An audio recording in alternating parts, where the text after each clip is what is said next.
आप लोगों के माध्यम से पहला विषय यह उठ रहा है। दूसरा, जो हम इलेक्शन कमीशन ऑफ इंडिया जो 5 राज्यों का चुनाव और उसका रिजल्ट डिक्लेयर किया है 3 दिसंबर 2023 को, 3 दिसंबर से हमारे प्रेस के साथियों ने जिस तरह से जनता तक chief election commission of India की गड़बड़ियों को दिखाया है, उससे नई नई चीज़ें निकल करके जनता के समक्ष पर आज पूरे देश में पूरे व्यापक तरीके से फैल चुकी है। सोशल मीडिया ने जिस तरह से काम किया है वह लोकसभा में माननीय सांसद जी महोदय के द्वारा और जनता के द्वारा जो आप लोगों के माध्यम से आवाज़ पहुंच रही है, वह पूरे देश के लिए एक बहुत बड़ा विषय है और गौरव का विषय है। इसलिए मैं अपने सारे प्रेस के साथियों को बहुत बहुत हार्दिक, चौथा जिस तरह से स्तंभ का काम किया है उसके लिए नमन भी करता हूँ। अब आ रहा हूँ अगले बिंदु। Chief election commission of India ने, आप लोगों ने देखा है, इस पूरे डेटास में 3 तरह से चाल चली हुई है। पहला, इन्होंने चुनाव के दौरान पर बहुत सारी गड़बड़ियाँ की। दूसरा, ईवीएम में बहुत सारी चीज़ें की गई। तीसरा, जो इन्होंने डेटा प्रोड्यूस किया उस पर भी की गई। और चौथा, इन्होंने election commission of India EVM को लेकर के बहुत सारी चीज़ों को जो खुलासा नहीं कर रहा उसको भी लेकर के है। हम क्रमशः एक एक बिंदु पर बात करना शुरू कर रहे हैं। 15,000 कंप्लेंट जब मैंने चीफ जस्टिस ऑफ इंडिया के घर में ले जा करके आप लोगों की मीडियाज़ के माध्यम से पूरे भारत देश में देखा कि चीफ जस्टिस ऑफ इंडिया जिस समय पर 3 दिसंबर को पूरे भारत देश में यानी 5 राज्यों मध्य प्रदेश, छत्तीसगढ़, राजस्थान, 5 राज्यों में चुनाव की काउंटिंग हो रही थी, उस दिन हम जाकर के honourable chief justice of India से उस लेटर पिटीशन के थ्रू पर उसको हमने पब्लिश किया। वो 15,000 कंप्लेन ईवीएम से रिलेटेड थी, वो 15,000 कंप्लेन वोटिंग के रिलेटेड थी, वो 15,000 किसी स्पेसिफिक कैंडिडेट्स की नहीं थी, वोटरों की थी, या हो सकता है कि स्पेसिफिक पार्टी से नहीं या लोगों से संबंधित थी, पर वो सबसे जुड़ी हुई थी, जिसमें फ्री और फेयर इलेक्शंस नहीं हुआ, जिसको लेकर के वो 15,000 एप्लीकेशन मध्य प्रदेश के इलेक्शन कमीशन के पोर्टल में पड़ी थी। वो ऑनलाइन थी। ऐसे ही ऑफलाइन की बहुत सारी थी जिनका अनकाउंटेबल डेटा था। दस I am proceeding here uncountable, जिसका हमारे पास कोई डेटा नहीं है। ये मध्य प्रदेश 230 विधानसभा का चुनाव इसी प्रकार से किया इन्होंने, पर कोई सुनवाई नहीं की जनता की। इसी तरह से 90 विधानसभा छत्तीसगढ़ का किया, पर वहाँ भी कोई सुनवाई इन्होंने नहीं किया। इसी तरह से इन्होंने 199 विधानसभा राजस्थान का किया, पर उसकी भी कोई सुनवाई नहीं किया। तो हम चीफ जस्टिस ऑफ इंडिया के घर में गए और उन्होंने लेटर पिटीशन के माध्यम से सु मोटो लेने का जो हमें कोर्ट के थ्रू से आश्वासन मिला। फिर हम रेट पिटीशन पर आए और रेट पिटीशन से उसमें डायरेक्शन हुआ, प्रॉपर पिटीशन एडमिट हो गई, सुनवाई उसमें आ गई।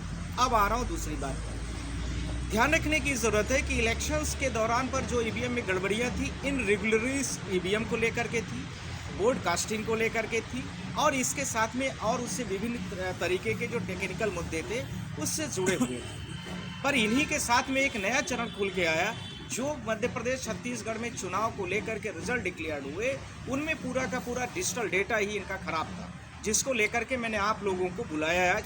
और आप लोगों के माध्यम से मैं यह भी बताना चाहता हूँ कि 16 दिसंबर को मैं honourable election commission of India के घर मतलब ऑफिस में जा करके उन्होंने हमें बुलाया, और उसके साथ में हमने उनको इस डेटा को दिया कि इन जो 5 राज्य हैं, 5 राज्यों में से 3 राज्य हिंदी भाषी राज्य हैं।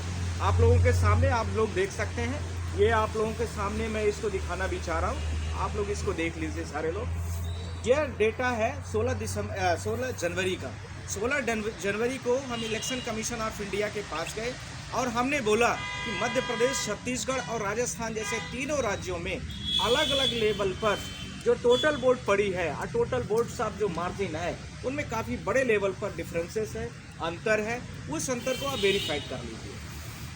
ध्यान रखने की ज़रूरत है, मैंने इलेक्शन कमीशन को बोला है कि जहां गड़बड़ियां है उसको आप सुधार लीजिए, या जहां पर आपको लगता है कि सुधार में वहां पर चुनाव कराने की गुंजाइश है, वहां चुनाव करा लीजिए। या ऑर्डर फॉर टोटल लगती है गड़बड़ियाँ टोटल वोट में, टोटल वोट की कैलकुलेशन में, तो पूरा का पूरा आप लोगों के सामने मैंने इस एप्लीकेशन का नंबर और एप्लीकेशन के साथ में स्टेटस में दे दिया। अब इलेक्शन में गड़बड़ियाँ क्या हुई है, मैं आपको सामने यह बोलना चाहता हूँ। मैं एक छोटा सा राज्य राजस्थान की बात करना चाहता हूँ। राजस्थान में कुल मिला के जो टोटल वोट्स पड़ती है और जो टोटल लीड्स होती है और टोटल मार्जिन होती है, इन्हीं तीनों के बीच का बड़ा खेला है। टोटल राजस्थान में जो सीट है 199 सीट हुई, जिसमें से जो कांग्रेस ने जीता है,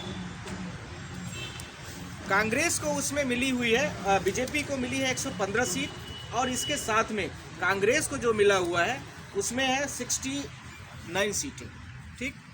यानी 119 सीटों के चुनाव में 115 सीट बीजेपी जीत जाती है और 69 में कांग्रेस जीत जाती है।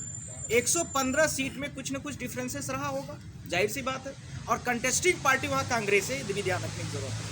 यदि दूसरी पार्टी कोई कंटेस्ट की है तो हमने जो लीड्स का मार्जिन दिया है वो कांग्रेस और भाजपा के बीच का लिया है, ये भी ध्यान रखने की जरूरत है। तो लीड्स का जो डिफरेंसेस है, यानी जहां पर कांग्रेस ने भी फाइट की है, मान लीजिए दूसरी कोई और पार्टी है या कांग्रेस कहीं पर फाइट विन की है पर वहां पर दूसरी कोई पार्टी नहीं, बीजेपी कंटेस्टिंग नहीं रही, तो जहां बीजेपी और कांग्रेस के दोनों के बीच का ही मार्जिन मैंने लिया है, यह भी मैं आप लोगों के सामने स्पष्ट करना चाहता हूँ। क्योंकि कई जगह इंडिपेंडेंट भी जीतते हैं, कई जगह इंडिपेंडेंट या दूसरे कंटेस्टिंग पार्टीज भी उसके साथ में आती हैं, तो यह भी होता है। इसके साथ में राजस्थान में 115 सीटों का जो चुनाव बीजेपी जीती है उसमें इसको टोटल वोट्स मिलती है 44 लाख। कितना मिल रही है? 44 लाख। वो लीड्स है, लीड्स की वोट है, इतनी वोट वो पाती है लीड्स में। कांग्रेस पाती है 28 लाख के आसपास, 28 लाख के आसपास में कांग्रेस पाती है। अब इन टोटल वोट्स का जो डिफरेंसेस आता है वो आ रहा है 16 लाख के आसपास में। कितना है? लमसम 16 लाख।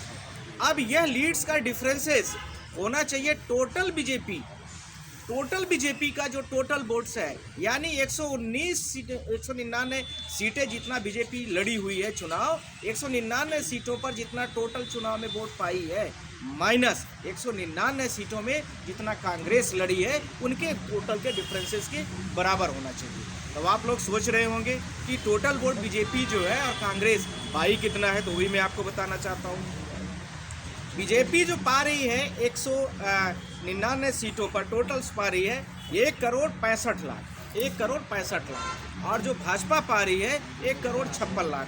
तो दोनों के बीच का डिफरेंसेस जो आ रहा है लमसम आ रहा है 9 लाख के आसपास में। यह 9 लाख का डिफरेंसेस आता है इनके बीच का। अब यह 9 लाख का डिफरेंसेस इक्वल किसके होना चाहिए? लीड्स के, ध्यान रखने की जरूरत है। तो leads does not equal to the total differences of the votes in between the BJP and Congress. Point number 1। Point number 2, that the BJP, election commission of India भी कहती है कि बीजेपी गवर्नमेंट राजस्थान में 2% के मार्जिन से जीत जाती है। तो 2% का मार्जिन का मतलब आप लोग सारे लोग जानते हैं कि 2% का हाफ कितना होता है? 1% होता है। 2% की लीड से जीतती है बीजेपी, तो 2% बराबर यहाँ पर कितना हो रहा है? 9 लाख के आसपास, जो आपको डिफरेंसेस मैंने बताया। Total BJP minus total Congress का डिफरेंसेस 9 लाख के आसपास का आता है। तो 9 लाख जो है तो 2% है, तो आप लोग सारे लोग बताइए 1% बराबर 4.5 लाख हुआ। तो 100% बराबर कितना होना चाहिए? 4.5 करोड़ के आसपास में, ठीक। 4.5 करोड़ वोट पड़नी चाहिए टोटल मिला करके। तो हमने 199 विधानसभा में Bhajpa plus Congress plus others, यानी अदर्स का मतलब जो इन दोनों पार्टियों को छोड़ करके भी बहुत सारे लोग लड़े चुनाव, बहुत सारी पार्टीज थी, बहुत सारे इंडिपेंडेंट्स कैंडिडेट थे, उन सारे लोगों का भी जोड़ देता हूँ तो 3,96,00,000 वोट पड़ती है। बात समझ में आ गई होगी। तो ये इनका जो परसेंटेज के बेस से जो डेटा आ रहा है 4.5 करोड़ का, और इसमें से काफ़ी बड़ा डिफरेंसेस आता है जो मैच नहीं करता है। ध्यान रखना है, मैं इलेक्शन कमीशन से बोला कि आप भी वेरीफाइड करा लीजिए। अभी मैंने सुप्रीम कोर्ट की भी बात करूंगा आप लोगों से। सुप्रीम कोर्ट में भी मैंने honourable chief justice of India को लेटर दे दिया, उन्होंने कमेटी बना दिया है, उसका भी डेटा वो रेक्टिफाइड हो रहा है। मैं आपको वो भी अभी सारी डिस्क्लोज करूंगा। तो ये डिफरेंसेस इक्वल नहीं है, हम आप कह रहे हैं, आप भी करिए। पूरे भारत देश के 140 करोड़ की जनता है, वो भी जाँच करे, राजस्थान के लोग भी जाँच करें। मेरा ये मतलब नहीं है कि मैंने जो कहा है सारे लोग जाँच करें, इलेक्शन कमीशन भी जाँच करे, गलती पाई जाती है तो उसको सुधार करें, और यदि उसको गड़बड़ियाँ बड़े लेवल में लगती हैं तो वहाँ चुनाव कराएं। मेरी बात समझ में आ गई होगी। ये 3 पॉइंट पर है। There is the differences in between the leads, यानी टोटल लीड्स का differences is not equal total votes of the differences in between BJP and Congress. ठीक है, ये हो गया। दूसरा, टोटल वोट्स का जो आ रहा है इनका टोटल वोट्स विधानसभा वाइज जब मैं चलता हूँ 199 विधानसभा में टोटल वोट 3,96,00,000 के आसपास पड़ रही है, पर बीजेपी को जो इनका इलेक्शन कमीशन का डेटा है उसके आधार पर 4.5 करोड़ जाती है। यह एक जांच का विषय है, इसको ये जांच करें अपने तरीके से। पॉइंट नंबर 1 ये होगा एक राज्य की बात। अब आ रहा हूँ मैं मध्य प्रदेश की बात करूँगा, बाकी एमपी साहब भी आपसे बहुत सारी बातें करेंगे, ध्यान रखना है। मध्य प्रदेश में 230 विधानसभा का चुनाव होता है, 163 विधानसभा बीजेपी जीत जाती है। ध्यान रखना, राजस्थान में आप लोगों को कोई दिक्कत तो नहीं है ना, कुछ किसी को पूछना होगा तो लास्ट में आप लोग सारे लोग पूछ लेना, कोई दिक्कत नहीं। 163 विधानसभा 230 में से बीजेपी जीतती है और इसके साथ में 66 विधानसभा कांग्रेस जीतती है। एक आध विधानसभा में शायद इंडिपेंडेंट या कुछ और जीत गए हैं। अब इसमें से 166 विधानसभा जितने बीजेपी जीतती है उसमें से 166 की लीड्स कितनी पाई, यानी कितने वोट से आगे रही बीजेपी कांग्रेस से, और जो 66 विधानसभा कांग्रेस जीतती है उसकी कितनी रही है। तो दो पार्ट हो गया। फिर इसी को टोटल लीड्स माइनस कांग्रेस की टोटल लीड्स करेंगे, यानी बीजेपी की टोटल लीड्स माइनस कांग्रेस की टोटल लीड्स। ये देखिए कितना टोटल लीड्स आ रही है 230 विधानसभा की, बीजेपी की 43 लाख है, 43 लाख के आसपास में। और जो टोटल बीजेपी कांग्रेस का आ रहा है वो भी लमसम आ रहा है 9 के आसपास में। इन दोनों के बीच का जो डिफरेंसेस है वो आ रहा है 34,50,000। ध्यान रखना है, मैं जो डेटा बोल रहा हूँ आप लोग भी चेक करिए, इलेक्शन कमीशन भी करे, सुप्रीम कोर्ट भी करे, भारत देश का प्रत्येक नागरिक करे, सबका मौलिक अधिकार है। मैं इसलिए बार बार बोल रहा हूँ, मैंने बार बार किया है अपनी तरीके से, मैंने 10 बार किया और कराया भी है। अब इसमें 34,50,000 वोट मिलती है, डिफरेंसेस है लीड की बीजेपी की ज़्यादा। अब टोटल वोट कितना पड़ रही है मध्य प्रदेश में, बीजेपी ने कितना पाया 230 विधानसभा में, यानी 229 विधानसभा में, वो देख लीजिए 2,11,00,000 ये बीजेपी की वोट्स है, माइनस 1,75,00,000 ये कांग्रेस की वोट्स हो गई। दोनों को सबस्ट्रैक्ट कर देता हूँ, यानी माइनस कर देता हूँ, तो वो आता है 3,03,00,000 के, sorry 35 lakh, really sorry by mistake, 35,34,000 के आसपास आता है। ये डिफरेंसेस दोनों में नहीं होना चाहिए। क्या होना चाहिए? मैच होना चाहिए। लीड्स भाई इसी में इंक्लूड है, किसमें इंक्लूड है? टोटल वोट में इंक्लूड है, और ये टोटल वोट्स का डिफरेंसेस इक्वल होना चाहिए टोटल लीड्स के डिफरेंसेस के। वो मैच नहीं है यहाँ पर डिफरेंसेस 1 लाख से ऊपर का जा रहा है। तो जब ये इलेक्शन कमीशन ऑफ इंडिया कहती है कि 2 + 2 = 4 होता है, और हम भी जानते हैं, आप भी जानते हैं कि total differences of the vote, और कहते हैं कि ईवीएम एक कैलकुलेटर है, तो ईवीएम एक कैलकुलेटर है, ये डिफरेंसेस क्यों इतने लंबे लेवल पर आ रहे हैं? इसका प्रश्न का जवाब उनको देना चाहिए। ये हो गया दूसरा। अब इसमें आ रहा हूँ तीसरे पॉइंट पर। इन्होंने बोला कि मध्य प्रदेश में बीजेपी 8.15% की लीड से कांग्रेस से जीत जाती है। लीड्स भी बताते हैं। यदि इनका डिफरेंसेस बराबर आ रहा है 35,34,000 के आसपास का, ये लीड्स का डिफरेंसेस, तो टोटल इनकी जो वोट जाती है, यानी कितना बीजेपी टोटल पाएगी, 100% टोटल वोट जब मैं इनका कर देता हूँ तो वो 100% इनका जा रहा है लमसम 4 करोड़ के आसपास में। तो ये तो टोटल मैच ही नहीं कर रहा है। टोटल वोट्स जो जितना पड़ रही है उससे इनका कई गुना ज़्यादा जा रहा है। टोटल वोट कितनी पड़ रही है? टोटल वोट इनकी आ रही है 4 करोड़ के 33 लाख के आसपास में, ये जो बीजेपी कहती है, सॉरी, और जो इसमें आ रहा है वो 4 करोड़ 21 लाख के आसपास में आ रहा है। तो 11 लाख का यहाँ पर डिफरेंसेस है। तो कैलकुलेटर में या तो गलती है या तो इलेक्शन कमीशन के डेटा में गलती है। इसीलिए मैंने जांच करने के लिए और उसको फिर से मिलाने के लिए, इसीलिए मैंने सारे पब्लिकेशन को इकट्ठा करके आप उसको रेक्टिफाइड कर लीजिए। गलत है तो आप उसको सुधारिए, या पूरे भारत देश की जनता उसको देखे और वो भी सुधार करे। मध्य प्रदेश के लोग, हम सारे लोगों से भी अपील करूंगा वो भी चेक करें।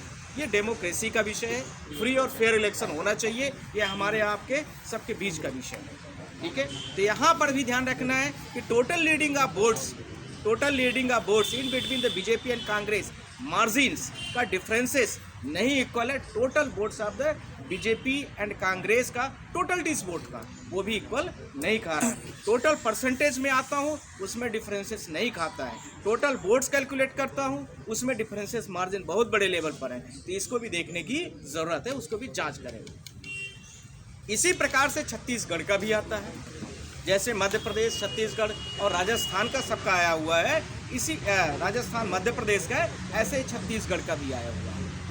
ये हो गया इन तीनों राज्यों का मोटा मोटा डेटा के साथ में। अब ये देखिए आप लोगों के सामने मैं पूरा एक्सेल शीट दिखा रहा हूँ। ये देखिए पहले छत्तीसगढ़ का है, मैं आप लोगों के सामने पब्लिश कर रहा हूँ, आप लोग सारे लोग देख ले। दिस इज छत्तीसगढ़ का डेटा है। सर राजस्थान है बाय मिस्टेक। ये राजस्थान का पूरा डेटा है, आप लोग सारे लोग देख लीजिए। ये राजस्थान का मैंने कैंडिडेट, विधानसभा और इसके साथ में जो कैंडिडेट की मार्जिन क्या रही है, कौन सी पार्टी जीती हुई है, आप लोग देखेंगे यहाँ पर ये देखिए यहाँ पर लिखा हुआ INC, इंडियन नेशनल कांग्रेस की लीड ऐसे जा रही है। फिर इसके साथ देखिए यहाँ बीजेपी लिखी हुई है, बीजेपी की लीड से विधानसभा वाइज। जैसे मैंने इलेक्शन कमीशन के पोर्टल से लिया है, ध्यान रखना है, मैंने इसमें कुछ भी नहीं किया है। इलेक्शन कमीशन में भी आपको ऐसे मिलेगा भी ये, हमने इसकी PDF भी बना के रख लिया है। इलेक्शन कमीशन यदि कुछ अपडेट करता है तो हमारे डेटा से डिफरेंसेस उसको समझ में आना चाहिए कि हो सकता है डेटा बदल दे, पता चले कल को, हमारे एविडेंसेस होना चाहिए। अब ये टोटलिटीज जो है, ये देखिए टोटलिटीज मैंने यहाँ पर है, ये आप लोग सारे लोग देख सकते हैं बाय मिस्टेक। ये देखिए यहाँ पर टोटल ये आ रहे, इधर से जो आ रहा है ये कांग्रेस का लीड्स हो गया यहाँ पर, और ये देखिए यहाँ पर बीजेपी का, और यहाँ पर ये टोटल्स यहाँ पर आ गए इन दोनों के बीच का। अब इसके साथ में टोटल इधर आ गए, सारी चीज़ें देख लीजिए आप। टोटल ये बीजेपी, ये कांग्रेस, और ये टोटल अदर्स। अदर्स का मतलब जो और कंटेस्टिंग कैंडिडेट्स थे, इनकी टोटलिटीज तीनों की मिला करके कितना वोट पड़नी चाहिए, 3 करोड़ मैंने आप लोगों को बोला है, 3,96,00,000। ये देखिए यहाँ लिखा हुआ है, ये एक्सेल शीट कंप्यूटर साइड है, मैंने कुछ भी नहीं किया है। 3,96,00,000 होती है और इनके हिसाब से 4.5 करोड़ जाती है। ये राजस्थान का, ये मैंने इलेक्शन कमीशन को दिया है, ध्यान रखना है। और ऐसे मैंने सुप्रीम कोर्ट को भी लेटर पिटीशन के साथ में दे दिया है कि व्यक्तिगत तरीके से आप भी उसकी जांच करा लीजिए। ये हो गया राजस्थान का। सिमिलरली मैं अब मध्य प्रदेश की बात करना चाहता हूँ। अब मध्य प्रदेश का देखिए 230 विधानसभा का डेटा है, ठीक है। 230 विधानसभा में आप देखिए यहाँ पर भाजपा, यहाँ पर पूरे कैंडिडेटों के नाम यहाँ लिखे हैं। यहाँ पर देखिए कौन विन किया है, कौन ट्रायल्ड किया, यानी कौन उसके पीछे लगा था, दूसरी पार्टी कौन थी। इसके साथ देखिए INC लिखा हुआ, इंडियन नेशनल कांग्रेस। फिर देखिए इसके साथ बीजेपी लिखी लीड्स। इन दोनों का टोटलिटीज यहाँ पर लीड्स आएगी। इन दोनों के टोटल लीड्स का डिफरेंसेस यहाँ पर, ये टोटल वोट, ये बीजेपी की टोटलिटीज लिखा है, यहाँ देखिए कांग्रेस की टोटलिटीज लिखा है। आप लोग देख लीजिए सारे लोग, इन दोनों की टोटलिटीज डिफरेंसेस, इधर टोटल वोट्स लिखे हुए हैं और इधर ध्यान रखना है लीड्स का लिखा हुआ है। इन दोनों के बीच का डिफरेंसेस इक्वल होना चाहिए, जो नहीं है, ठीक, ये होगा। इसी प्रकार से मैंने छत्तीसगढ़ का भी डेटा दिया है। अब इनके साथ में मैंने सुप्रीम कोर्ट, जब इलेक्शन कमीशन ऑफ इंडिया ने 16 तारीख को इस पे मैंने दिया एप्लीकेशन, कुछ कार्यवाही नहीं की, तो मैंने honourable chief justice of India के जो स्टाफ जनरल रजिस्ट्रार होते हैं उनको मिलने के लिए हम लोग मिलते हैं, तो फिर मैंने उनको प्रॉपर लेटर बनाया और उस लेटर पब्लिकेशन के साथ में मैंने इलेक्शन कमीशन का जो डेटा था, मैंने बोला ऑनरेबल चीफ जस्टिस से ये मेरा रिक्वेस्ट है कि ये इस तरह से डेटा वेरिएबल डेटा आ रहे हैं, तो इसका एक बार जांच करा लो। हो सकता है मैं भी गलत हो सकता हूँ, ध्यान रखना है, क्योंकि 519 विधानसभा हुई, 3 राज्यों का मैं मिला करके 519 विधानसभा हुई, तो इन 519 विधानसभा का पूरा डेटा है और उसमें कैलकुलेशन ये आ रही है। इलेक्शन कमीशन को भी मैंने दे दिया है, उसने अभी तक कोई रिप्लाई नहीं दिया है। और ऑनरेबल चीफ जस्टिस पूरे देश के डेमोक्रेसी के रक्षक है, उनको भी इस चीज़ को देखना चाहिए। और आपके माध्यम से पूरे भारत देश की जनता को मैं कहना चाहता हूँ कि तीनों राज्यों के चुनाव में जो गड़बड़ियाँ, मैं अभी गड़बड़ी कह रहा हूँ, हो सकता है कि वो सही चीज़ें जब आ जाएंगी तो वो चीज़ें अलग से हो सकती है।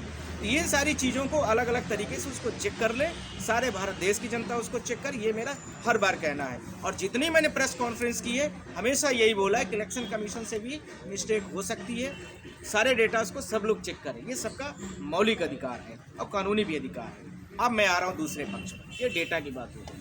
अब दूसरा पक्ष इसका ये आ रहा है, इलेक्शन कमीशन ऑफ इंडिया, आप सारे लोग देखेंगे कि भारत देश में EVM को लेकर के ये सारी चीज़ें जितना मैंने डेटा दिया है, वो एक यदि कैलकुलेटर है इलेक्शन कमीशन ऑफ इंडिया का EVM मशीन, तो वो इक्वल डेटा देना चाहिए, तो वो EVM क्यों नहीं दे रहा है? जितना टोटल वोट्स पड़ती है मार्जिन और टोटल डिफरेंसेस, वो क्यों नहीं इक्वल है? दूसरा, इसका जो ओपन लैंग्वेज है, यदि किसी को EVM मशीन दे दी जाए, जो लोग प्रोग्रामिंग करते हैं मशीन में, तो वो अपने हिसाब से प्रोग्रामिंग की कोडिंग डाल करके कर सकते हैं, पर इलेक्शन कमीशन ऑफ इंडिया नहीं देती है। जैसे मोबाइल में मैं अभी कैलकुलेटर खोलूँगा तो कैलकुलेटर चलेगा, मैं आप लोगों को फ़ोन लगाना चाहता हूं तो आप लोगों को लगाऊंगा, ऐसे उसमें भी प्रोग्रामिंग होती है। वह प्रोग्रामिंग के लिए इलेक्शन कमीशन ऑफ इंडिया, जो भारत देश के बड़े बड़े इलेक्शन सॉफ्टवेयर हैं, सॉफ्टवेयर के हैकर्स हैं, जो सॉफ्टवेयर की कोडिंग डालते हैं, उसका डेटा वो क्यों नहीं देती है? दूसरा प्रश्न आप लोगों के माध्यम से मैंने यह भी बोला है, इसका प्रमाण सबसे बड़ा आप 2-3 अभी देख सकते हैं करंट में, मैं आप लोगों के माध्यम से बोला भी हूँ। कई बार कुछ कैंडिडेट ऐसे हैं कि वो कहते हैं कि मेरी ओन पोलिंग में ही मुझे एक भी वोट नहीं मिला है, जिसका उदाहरण छत्तीसगढ़ का मैंने दिया था। कुछ अभी जीतता जागता उदाहरण आप लोगों ने, असम में एक चुनाव हुआ है और असम का एक जिला है दीमा डिस्ट्रिक्ट में, वहाँ पर बहुत बड़े लेवल पर हुआ है। उसमें टोटल वोट ही 71 है, टोटल वोट 90 मतदाता ही हैं और टोटल वोट उसमें निकल के आई 171। ईवीएम की गड़बड़ी यहाँ पर भी आ रही है।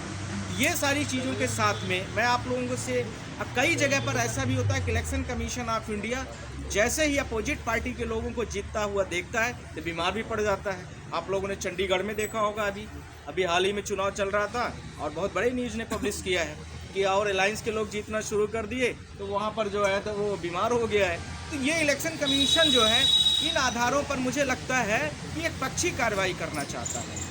अब मैं आपसे अगला पूछना चाहता हूँ, ये डॉक्यूमेंट्स में क्यों नहीं देना चाहते हैं? मेरे 5-6 सवाल और आए हैं और इसको मैं ईवीएम की एक पिटीशन में लेके आ रहा हूँ।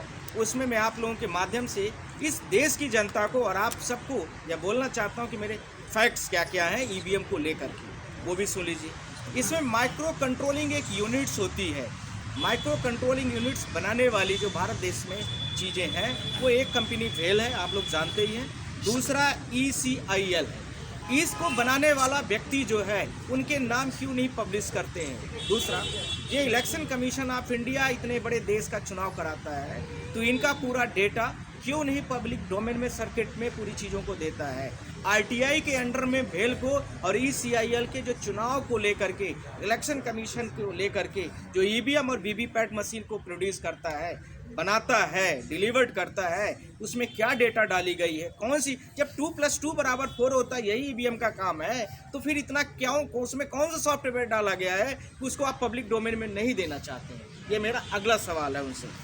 इसके साथ में neither they nor the election commission have the place the public domain, ये न तो देना चाहते हैं और न ही ये दिखाना चाहते हैं। क्या नहीं दिखाना चाह रहे हैं? भेल से जो चिप बनाई जाती है, भेल से जो EVM बनाई जाती है, ECI से जो उसके साथ में बहुत सारी मैन्युफैक्चरिंग यूनिट दी जा रही है, तो उसको पब्लिक डोमेन में क्यों नहीं देते हैं? आप लोग विश्वास नहीं करेंगे, ऑस्ट्रेलिया जैसी कंट्रियों में भी चुनाव होता है, वो एक हफ्ते पहले ही पूरा सारी चीज़ें, circuit, EVM numbers, VVPAT number, क्या जो भी है सारी चीज़ों को पब्लिश कर देते हैं और वो सर्किट के बारे में भी बता देते हैं। तो यह भी मेरे अगली जो पिटीशन EVMs को लेकर के है वह भी है, इसी से जुड़ा हुआ अगला मुद्दा है। उसमें इंजीनियर्स का नाम भी दिया जाता है कि फला इंजीनियर ने कोडिंग डाली है और वो गवर्नमेंट बॉडी का ही व्यक्ति होगा, और इसके साथ में नेम उसका क्या है, उसका डेजिग्नेशन क्या है, किस लैंग्वेज को यूज किया गया है, यह भी बताया जाता है। तो ये भारत देश के पूरे जनता का कॉन्फिडेंस का विषय है। उस कॉन्फिडेंस के विषय को इस तरह से इलेक्शन कमीशन ऑफ इंडिया जो है तो क्यों नहीं करती है? इसके साथ में भारत देश में जो चुनाव अभी किए गए उनका डिस्पैच नंबर भी मैंने बोला है। EVM नंबर के साथ में जो डिस्पैच नंबर होता है, इलेक्शन के जो ऑफिसर होते हैं उनके जो नंबर हैं, उनका डेजिग्नेशन है, कौन से व्यक्ति जिले पर कैसी EVM को लेके आया है, उसका डिस्पैच नंबर क्या है, कौन सी कोडिंग डाली गई है, EVM को जो यूज की गई है, कौन सा सर्किट यूज किया गया है, इन सारी चीज़ों को लेकर के भी मैंने इलेक्शन कमीशन ऑफ इंडिया को रिक्वेस्ट किया हूँ। इसके साथ में सुप्रीम कोर्ट ऑफ इंडिया कहता है कि supreme court of India has implied this principle as the basis of the people rights to know everything that the elections and did not upload it। हर तरीके की जानकारी को लेकर के सुप्रीम कोर्ट ने पूरा हमें डायरेक्शन दिया है कि आपको सबको पावर है कि इलेक्शन से रिलेटेड जितनी चीज़ें हैं आप उसको पब्लिक डोमेन में दीजिए और वो दिखाइए, पर ये ऐसा नहीं कर रहे। ये कंटेम्प्ट ऑफ पिटीशंस का मामला है, तो अगला हमारा ये भी स्टेप्स है। फिर इसके साथ में उन्होंने बोला कि must be examine to be entire tools which is the use in the election commission. जितने भी चीज़ें ये यूज कर रहे हैं उनको भी जांच करने का हमारा आपका कानूनी अधिकार है, तो हमारा अगला उस पर भी प्रेयर है, ध्यान रखना। उसमें माननीय आदरणीय सांसद जी के नेतृत्व में ही हम लोग इसमें भी काम कर रहे हैं और करेंगे भी। फिर उसके साथ में और भी बहुत सारी चीज़ें हैं, तो इन सारी चीज़ों को लेकर के मैंने आप लोगों को बुलाया हुआ था कि ये डेटा नहीं सही है। इलेक्शन कमीशन ऑफ इंडिया जो टूल्स यूज करता है उनको मैं मांगता हूं तो वो देना नहीं चाहते हैं। इलेक्शन कमीशन ऑफ इंडिया बहुत सारी जगह पर चुनाव कंडक्ट कराता है, तो आप सारे लोग देखेंगे कहीं पर कुछ कैंडिडेटों को एक भी वोट नहीं मिलती है। कहीं पर आपने देखा कि जितना टोटल वोट 90 है उसमें 171 वोट आ जाती है। कहीं पर आप सारे लोगों ने देखा है कि टोटल वोट का कैलकुलेशन ही पूरा गड़बड़ है। मध्य प्रदेश, छत्तीसगढ़, राजस्थान का मैंने दिया है डेटा आपको। तो वो इलेक्शन कमीशन को सुधारने के लिए भी मैंने बोला है कि इसको आप डेटा को अपलोड करिए, सही करिए, चेक करिए, जांच करिए। ये सारी चीज़ों को लेकर के हम सारे लोगों ने बोला है। इसमें माननीय आदरणीय हमारे सांसद, हमारे सबके बड़े जो है तो माननीय राजमणि पटेल साहब भी काफ़ी बड़ा सहयोग दिए हैं। तो अब यदि वो कुछ बोलना चाहते होंगे तो श्रीमान जी से भी मैं निवेदन करूंगा कि वो भी बोलेंगे। पर ये लेकर के मैंने ऑनरेबल जो supreme court chief justice of India है, ध्यान रखना, जनरल रजिस्ट्रार, और उसमें mister Pradeep Kumar, honourable justice, मैं आप लोगों को नाम भी बोल रहा हूँ, ऑनरेबल जस्टिस प्रदीप लांगड़े जी है, और उनके उसमें वो पूरा डेटा कैलकुलेशन चल रहा है कि इलेक्शन कमीशन का जो मेरा डेटा दिया हुआ है उसमें क्या एग्जामिन है, क्या है अभी फैक्ट्स जो मैंने दिया है, वो कितनी उसमें चीज़ें आए हैं निकल के, और इलेक्शन कमीशन को तो भी आपको मैंने दिखाई दिया है। अगली मेरी रणनीतियों पर यह है कि यह पूरा का पूरा इलेक्शन गड़बड़ियाँ जो डेटा है उसको सुधारे, और नहीं तो ये सारी चीज़ें हम सुप्रीम कोर्ट में जैसे दिए हैं उनको एग्जामिन पर, और उसके आधार पर हम पिटीशन पर आएंगे। आज हम आपके लिए लेकर आए हैं बहुजन समाज की एक ऐसी किताब, कहीं हम भूल ना जाएं, एक ऐसी ऐतिहासिक किताब है जिसके अंदर आपको ऑडियो वीडियो देखने को मिलना है। ये पहली बहुजन समाज की ऐतिहासिक किताब है जिसके अंदर आप वीडियो भी देख सकते हैं। अब किताब के अंदर कैसे वीडियो देख सकते हैं ये मैं आपको पहले दिखा दूं। आइए तो हम देखते हैं। सबसे पहले आपने करना ये काम है कि किसी भी पेज पर मोबाइल द्वारा आप गूगल पे जाएंगे, और गूगल पे जाने के बाद आपको कैमरे का निशान नजर आता है। इस कैमरे पे आप क्लिक करेंगे तो ये QR कोड को स्कैन कर लेगा। स्कैन करने के बाद यहाँ पर आप देखेंगे ये लिंक आ गया। आप जैसे लिंक पर क्लिक करेंगे आपकी वीडियो चालू हो जाएगी, यानी कि आपको एक सटीक जानकारी मिलने वाली है, एक ऑथेंटिक जानकारी मिलने वाली है। बहुजन समाज की पहली ऐतिहासिक किताब है जिसके अंदर आपको तमाम महापुरुषों की जानकारी मिलने वाली है। आप इस किताब में देख पाएंगे तथागत सम्यक बुद्ध, जिनकी पूरी जीवनी आपको मिलने वाली है। महान सम्राट अशोक, जिनका जीवनी आपको इसके अंदर पूरी मिलने वाली है। संत कबीर दास, संत शिरोमणि गुरु रविदास, सम्राट मीर भोज, जिन्होंने इतिहास रचने का काम किया, गुरु घासीदास बाबा, वीरांगना झलकारी बाई, वीरांगना उदा देवी पासी, नागेली वीरांगना की कहानी, एकलव्य जिसका अंगूठा काट लिया था धोखे से, चोखा मेला हरिचंद ठाकुर, ज्ञानदीप छत्रपति शाहूजी महाराज, बिरसा मुंडा, ज्योतिबा फूले, माता सावित्रीबाई फूले, फातिमा शेख, EV रामास्वामी, स्वामी अच्युतानंद, बाबा साहब डॉक्टर BR अम्बेडकर, जिनका मूल ग्रंथ आपको इसमें छोटी सी किताब में मिलने वाला है। आप ऑडियो भी देख सकते हैं, वीडियो भी देख सकते हैं। माता रमाबाई, मोतिया रावण कंगाली, सरदार उधम सिंह, ललई सिंह यादव, दशरथ मांझी, शिव दयाल सिंह चौरसिया, कपूरी ठाकुर, भंवरी देवी, मान्यवर काशीराम साहब, जिन्होंने इतिहास को दोबारा दोहराने का काम किया था, वीरांगना फूलन देवी, बहन कुमारी मायावती, संकल्प भूमि और पूना पैक्ट। बहुजन समाज का एक मूल ग्रंथ यह आपके पास आ गया है और आप इसको बिल्कुल भी देरी ना करें। तो साथियों, अगर आप ये किताब मंगाना चाहते हैं तो डिस्क्रिप्शन बॉक्स में जो आप नंबर देख रहे हैं, इस नंबर पर आप हमें अपना ऑर्डर बुक करा सकते हैं। कितनी किताब आपको चाहिए